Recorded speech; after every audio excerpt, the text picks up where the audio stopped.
Assalamu alaikum. Hello viewers. You are welcome to my YouTube channel English in Short program. আজকে গল্পে গল্পে ইংরেজি শেখা এই পর্বে একটি গল্প বলবো। একবার এক রাজা এক ব্যক্তিকে ঘোড়া কেনার জন্য অনেক টাকা দেন, কিন্তু ব্যক্তিটা ছিল একেবারেই তার কাছে অপরিচিত।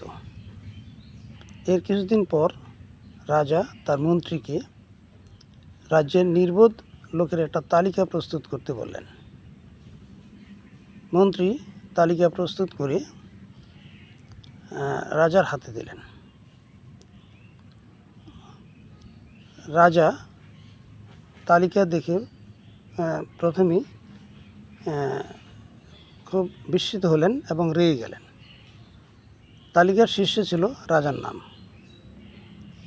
রেগে যাওয়ার পর মন্ত্রীকে যখন বললেন যে তুমি এইভাবে তালিকা প্রস্তুত করেছো কেন, মন্ত্রী বললেন আমি তো ঠিকই করেছি জাহাপনা, কারণ আপনি সম্পূর্ণ অপরিচিত একটি ব্যক্তিকে এত টাকা দিলেন ঘোড়া কেনার জন্য। লোক তো আর আপনার কাছে আসলো না, আর সে কোনোদিন আসবেও না।